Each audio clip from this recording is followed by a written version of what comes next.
प्राचीन काल से ही हमारे देश में आयुर्वेद और प्राकृतिक चिकित्सा पद्धतियों का प्रचलन रहा है।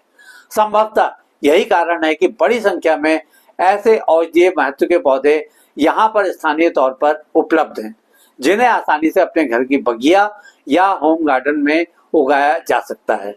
पहले गौर करते हैं ऐसे मेडिसिनल पौधों के औषधीय महत्व पर। भला तुलसी का नाम किसने नहीं सुना होगा।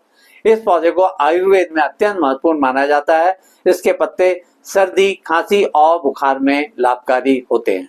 कितनी ही तरह की दवाओं को तैयार करने में इसका इस्तेमाल किया जाता है। एलोवेरा या घृतकुमारी त्वचा रोगों, जख्म भरने और पाचन संबंधी समस्याओं में सहायक है। इसी तरह से बड़े पेड़ों में नीम का नाम भी लिया जा सकता है। इसके पत्ते, छाल और बीजों का उपयोग विभिन्न बीमारियों के इलाज में किया जाता है।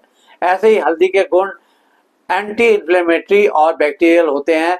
यह संक्रमण और सूजन को कम करने में मददगार है। अश्वगंधा का उपयोग तनाव कम करने और ऊर्जा बढ़ाने में किया जाता है। मेथी के पत्ते और दाने पाचन या डाइजेशन में सुधार लाने में सहायक होते हैं। धनिया के बीज और पत्ते का इस्तेमाल पाचन संबंधी समस्याओं में किया जाता है। भृंगराज बालों के झड़ने को रोकने और स्वास्थ्यवर्धक तेल तैयार करने में उपयोगी है। ब्राह्मी को स्मृति या मेमोरी को बढ़ाने और मानसिक शांति प्रदान करने वाले पौधे के रूप में आयुर्वेद में जाना जाता है। अपने होम गार्डन के लिए इन पौधों को चुनते समय यह ध्यान रखें कि ये आपके स्थानीय मौसम, मिट्टी के प्रकार और उपलब्ध स्थान के अनुकूल हों। अब बारी आती है किस जगह पर इन पौधों को लगाया जाए। कोशिश रहनी चाहिए कि घर के छत या बगीचे का ऐसा हिस्सा हो जहां दिन में कम से कम 4 से 6 घंटे पौधों को धूप मिल सके। ऐसे औषधीय पौधों को प्राकृतिक धूप की आवश्यकता होती है। यदि छत पर जगह सीमित है तो पॉट्स और कंटेनरों में भी इनको उगाना संभव है। पौधों को लगाने से पहले मिट्टी की गुणवत्ता को अवश्य ध्यान में रखें। अच्छी ड्रेनेज वाली उपजाऊ मिट्टी का इंतजाम करें। हालांकि घरेलू खाद, कंपोस्ट और ऑर्गेनिक फर्टिलाइजर का उपयोग करके भी मिट्टी को उपजाऊ बना सकते हैं।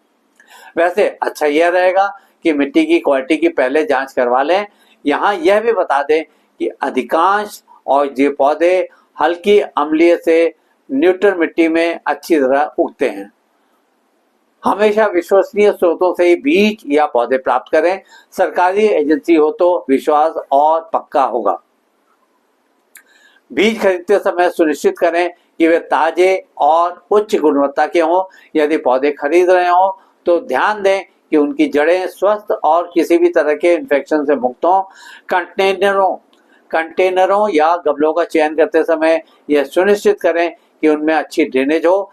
बीज बोने के बाद हल्की मात्रा में उनको मिट्टी से ढकें और नियमित रूप से पानी दें। शुरुआती चरण में पौधों को अतिरिक्त देखभाल की जरूरत पड़ती है, इसीलिए दिन में एक बार उन पर नजर डालना ना भूलें। पौधे लगाना और पानी डालना ही काफी नहीं होता है। इसमें और भी कई तरह की सावधानियां रखनी जरूरी होती है ताकि मेडिसिनल पौधों का ठीक तरह से विकास हो। इसीलिए मौसम के अनुसार बागवानी की योजना बनानी चाहिए। ज्यादा गर्मी या भारी बारिश में पौधों की स्वास्थ्य की स्थिति पर नजर रखें और जरूरत पड़ने पर अतिरिक्त प्रोटेक्शन दें। कीट और रोग लगने पर भरसक प्रयास करें कि ऑर्गेनिक कीटनाशक ही उपयोग में लाएं। यदि पौधों में रोग या कीट का प्रकोप बढ़ गया हो तो तुरंत एक्सपर्ट से सलाह लेकर उपचार करें। इस क्रम में नियमित रूप से पौधों के पत्तों और जड़ों की जांच करते रहें।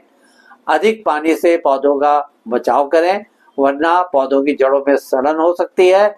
इसीलिए पानी देने में संतुलन बनाए रखें और यह हमेशा ध्यान रहे कि कंटेनरों में अतिरिक्त पानी जमा ना रहे। केमिकल फर्टिलाइजर का प्रयोग करने से बचें क्योंकि ये पौधों के स्वास्थ्य पर विपरीत प्रभाव डाल सकते हैं। ऑर्गेनिक फर्टिलाइजर और कंपोस्ट का ही उपयोग करें। नियमित देखभाल की बात करें तो खासकर गर्मियों में पौधों को पर्याप्त पानी देते रहें। सुबह या शाम के समय पानी देना सबसे अच्छा होता है। मुरझाए या पीले पत्तों और फलों को नियमित रूप से काटते रहें ताकि पौधे स्वस्थ रहें। ध्यान रहे कि कुछ पौधों के लिए समय समय पर छटाई आवश्यक होती है, इससे उनके विकास में सुधार होता है। इसी तरह से प्रत्येक 4 से 6 हफ्तों में जैविक खाद या कंपोस्ट डालें। इससे मिट्टी की उपजाऊ शक्ति बनी रहती है और उन्हें आवश्यक पोषक तत्व मिलते रहेंगे। नियमित रूप से पौधों के आसपास की सफाई का ध्यान रखें। यदि कीट दिखाई दें तो जैविक कीटनाशक का उपयोग करके उन्हें नियंत्रित करें। आगे बढ़ने से पहले बताना चाहेंगे कि औषधीय पौधों की बागवानी में शुरुआती इन्वेस्टमेंट अपेक्षाकृत कम होता है, फिर भी कुछ मुख्य खर्चों के बारे में पता होना जरूरी है। बागवानी सामग्री पर शुरुआती खर्च करना पड़ेगा। इनमें गमले, मिट्टी, कंपोस्ट, जैविक खाद, बीज या पौधे प्रमुख हैं। इन सब की लागत स्थानीय बाजार और क्वालिटी पर निर्भर करती है। इसी तरह से बागवानी से संबंधित कुछ आवश्यक उपकरण भी अपने पास होने जरूरी है।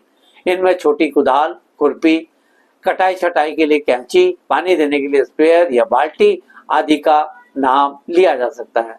इसके अतिरिक्त यदि आवश्यक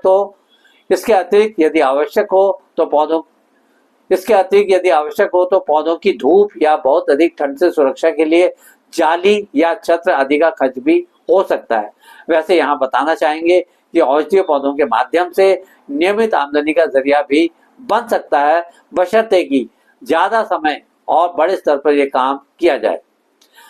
ज्यादा जगह और बड़े स्तर पर यह काम किया जाए। जैसे जड़ी बूटी के व्यापार के बारे में विचार किया जा सकता है।